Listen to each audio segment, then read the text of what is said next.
Hi there, I'm John Kiersted from Arctic Spas Vancouver Island, and today I wanted to answer the question, what's the deal with loungers, right? We hear it all the time. People come in and they'll either love them or hate them is usually what we have. They'll come in and say, I want a spa, it doesn't have a lounger, or I want a spa and it has to have a lounger. I think let's look at the word first, right? The word lounger, I think, sometimes sets the wrong image in people's head. You know, we're thinking more like we're lying on a bed or something like that. And in the early days of the spa business, I think that a lot of the lounges that were put in spas were actually reclined too much, and so they try to put you in this laying position, and if you were buoyant in the water, you know, your bottom would lift up and you'd fly out of the seat, and it really wasn't that comfortable. I think that turned a lot of people off, particularly ladies. Ladies are a lot more buoyant in the water than men, more even distribution of fat in their body, which allows them to float much better. That's why you don't see a lot of men in synchronized swimming, because it would be synchronized swimming. That's my little joke for y'all out there in video land. The really important thing to look at is actually most of the lounges, at least on our spas, on Arctic Spas and the spas that we bring into our stores, we're not looking for something that's reclined. You know, if we tilt the person back past about 30 degrees, the bottom lifts up and they fly out of the seat. So we're actually looking more as a seat. And in fact, if you look at this spa here, you'll see there's two shuttle seats in here, which really are positioned back-wise, and your seating-wise is almost the same. The only difference between what we call the lounge is that it's got this additional portion here, sort of like sitting in a chair and then pushing up a ottoman there to rest your feet on. Or if you think of a lazy boy chair, where you recline back a little bit, but it's really just reclined to let this bottom piece out, so you have the built-in lazy boy. So what are the advantages and disadvantages? Well, if you have a lounge or a seat that has a dedicated leg area, the chair itself allows for you to sit in a position where you're not going to float out. There's a deep pocket area to kind of hold you in place, but you're sitting upright, much the same as if you were in one of those shuttle seats. You're sitting upright, your back is upright, your bottom is secured in a pocket area, so you're not going to fly out of the seat. But what this does do is, when you're in the water in this position, so if you're in either of those two seats, your feet naturally just kind of float up a little, you know, in both cases. So the sitting position in both of those seats is going to be very similar to the sitting position here. The advantage to putting this little section in here, though, is that we can massage the lower half of the body really well. So that's probably the number one reason why people like this type of seating, is that there's jets, you know, that go right down your legs and onto your feet, so you can massage the lower part of your body while you're still getting a back massage up here. And that's probably the number one reason why people would do that. Now, sometimes people will say to us, they say, well, you know, that takes up a lot of area. You know, one person sitting here means I can only have 3 other people sitting or 4 other people sitting in my spa. I want to be able to jam and cram more people into this spa.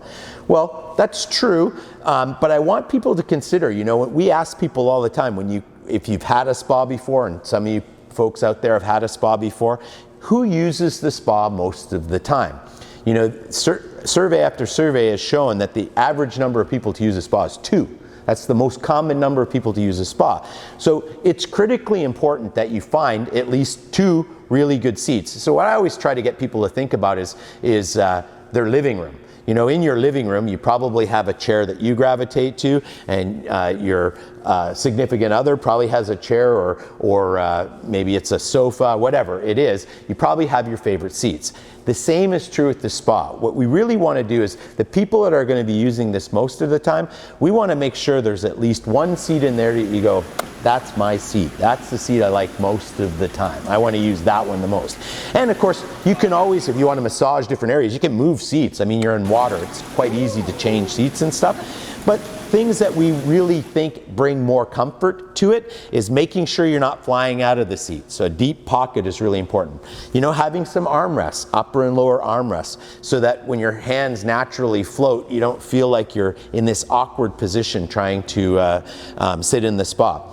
Having different levels of seating is really important as well. A step area for getting in and out of the spa, or stepping in onto the flat part of a lounge, is actually a good way to enter and exit the spa, which is really nice. And you know, I tell people all the time, you can sit here to cool off. Sometimes people will sit on this part of the lounge and actually put their feet up here and get their feet massaged. When it's dry, it seems weird, but when you're in the water, it doesn't seem weird at all. You can sit in lots of strange positions. You know, a lot of times you'll have one person here and they'll kind of have their feet over, another person sitting here. Someone might want to cool off there. I've seen as many as 11 people sitting in a cub, even though we call this a 4-person spa. 11's pretty cozy. You know, I wouldn't recommend that on a regular basis, but you know, half the people were sitting up on the lip. It was a festive kind of atmosphere. People are kind of having fun in the hot tub, right? So that's a little bit about the seating. So what I would really look for, if you are considering a lounge, or if you've decided you don't like lounges, I want you to just try it. Take a look and see if that will actually work for you. Because I think what you'll find is we get a lot more people that actually think that the lounge or area that has a spot specifically for your legs is really great from a massage point of view. And it really doesn't inhibit the number of people that you can fit in the spa, because you can easily fit people in there as well. If you do want an open seated spa, that's fine. But again, I would look at stuff like these shuttle seats that really put you in this comfortable seating type area. And just keep in mind that you're not going to necessarily be able to easily address the leg part of your body. Now on our 8-foot spas, we've got the Orca Jet that can massage any part of your body, shoot straight up out of the spa, so you could do your legs from there. The other thing I tell people is, when you do get hot and you want to cool off, you can sit on the back here and have your legs here, so that's an opportunity. If you've got butt jets in the spa, or jets to get the back of your legs and stuff, you can put your feet on those as well. So I could sit up here, put my feet on that jet. So there is that flexibility. Keep in mind, you don't have to sit in the seats the way it shows on a dry spa. When you're in a wet spa, you can sit it in lots of different ways and massage pretty much any type of part of your body. So that's the deal with loungers. I'm John Kierstead from Arctic Spas Vancouver Island. Thank you for listening.